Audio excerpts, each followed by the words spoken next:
Hey, I'm Greg. I'm a product manager at a gaming company. I give Okta a 4 out of 5, and for more videos like this, click below.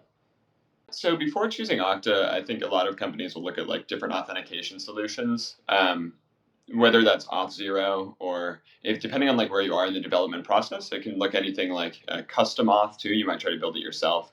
Um, or I think the other alternative is oftentimes like Firebase or Magic Link. So Okta was chosen for a few reasons, but I think Okta really what they do well is they integrate into other systems.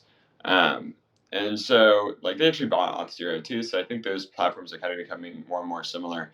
But what's cool is that, if you have an existing service, it's probably easy to integrate to your like single sign-on or whatever, and it actually provides your employees like a pretty great way to then use those tools elsewhere. So, for example, you might have, 30 or so apps that your business uses, and Okta can kind of provide like a launcher for that, and makes it very easy for your employees to not have to like log into 30 different things on a daily basis.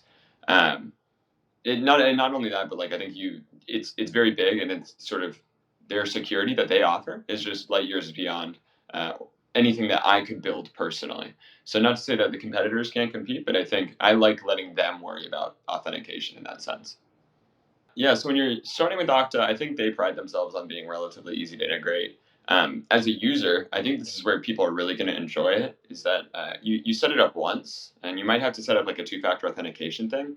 But as a user, it's really not hard to make it a part of your daily workflow. And I think that's where Okta shines, and where oftentimes like custom authentication falls apart. Is it's hard to build something that is really easy to use for your users and easy to use as a developer, and yet Okta has sort of taken on that burden themselves, and so that integrating it is like that's their bread and butter. Like that's what they're doing. So they do a good job of it.